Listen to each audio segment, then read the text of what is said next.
हाँ तो देखो अपन ने क्या क्या शुरू किया था, सब उतार रहा हूँ, हाँ फटाफट उतार दे रहा हूँ, सुनते रहो। अच्छा कान तो खुले हैं सबके, आराम से सुनते रहो बस। देखो सबसे पहले आते ही अपन शुरू हुए थे वेद साझेदारी और अवैध साझेदारी के। अपन ने कब एक वेद साझेदारी अवैध बन जाती है, इसके 4 कारण थे। जब एक वेद साझेदारी होते हुए भी वो क्या बन जाती है, अवैध बन जाती है। जब पहला, जब साझेदारी का उद्देश्य क्या हो, गैर कानूनी, जब साझेदारी आपने स्थापना की उसका उद्देश्य गैर कानूनी है। दूसरा, साझेदारों की संख्या न्यूनतम कितनी हो जाए, 2 से कम हो जाए और अधिकतम कितनी हो जाए, 50 से अधिक हो जाए, तो भी साझेदारी क्या हो जाएगी आपकी, गैर कानूनी हो जाएगी। तीसरा मैंने क्या बताया था, साझेदारी लोक नीति और राष्ट्र नीति के क्या करे, विरुद्ध कार्य करे। और चौथी मैंने बताई थी, जब आपका साझेदारी में जो साझेदार है वो शत्रु राष्ट्र का क्या हो जाए, नागरिक बन जाए। तो ये बात समझ में आ गई। तो ये 4 कारण थे जब एक साझेदारी वैध होते हुए भी क्या बन जाती है, अवैध बन जाती है। मेरे हिसाब से ये 4 कारण समझ में आ गए। उसके बाद में मैंने बताया था साझेदारी संलेख की परिभाषा। मैंने बताया साझेदारी संलेख की परिभाषा, साझेदारी की स्थापना समझौते के द्वारा होती है। यह समझौता लिखित अथवा मौखिक होता है। लिखित समझौते को क्या कहा जाता है, साझेदारी संलेख कहा जाता है। उसके बाद में साझेदारी संलेख में क्या क्या आता है वो मैंने बताया था। साझेदार का नाम, साझेदार के पते, फर्म का नाम, फर्म का पता,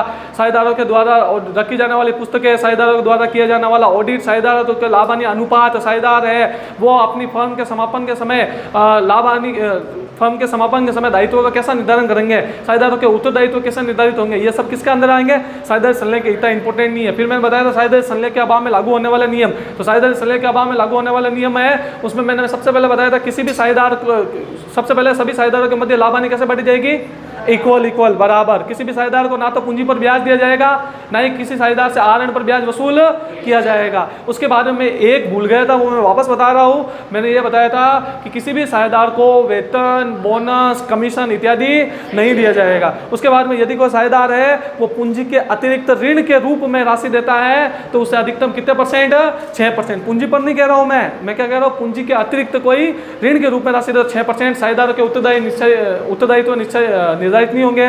प्रत्येक साझेदार है वो फर्म की पुस्तकें जांचने का अधिकारी होगा।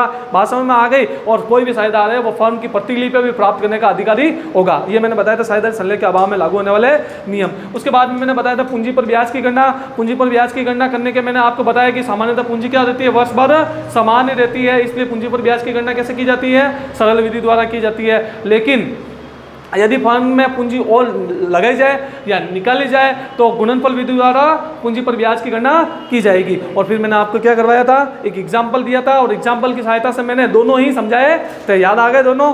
उसके बाद में मैंने बताया आपको आर पर ब्याज की गणना। आर पर ब्याज की गणना करने के 3 तरीके है। पहली है सरल विधि, दूसरी है गुणनफल विधि और तीसरी है औसत अवधि विधि। सरल विधि में क्या होती है, सरल विधि में मैंने आपको सूत्र लिखा दिया, क्या, आरित राशि इंटू ब्याज दर इंटू रेट बट्टे 100 इंटू 12। ये रेट लिखी मैंने, amount into rate into month बटे 100 इंटू 12। उसके बाद में मैंने गुणनफल विधि बताया, गुणनफलों का योग इंटू दर बटे 100 इंटू 12, यानी टोटल प्रोडक्ट इंटू रेट बटा 100 इंटू 12। और फिर इस गुणनफल विधि का मैंने एग्जाम्पल लेके समझाया। और जो औसत अवधि विधि है उसको अपन क्या करेंगे, कल पढ़ेंगे। ये था अपने पूरा समरी आज का, ठीक है।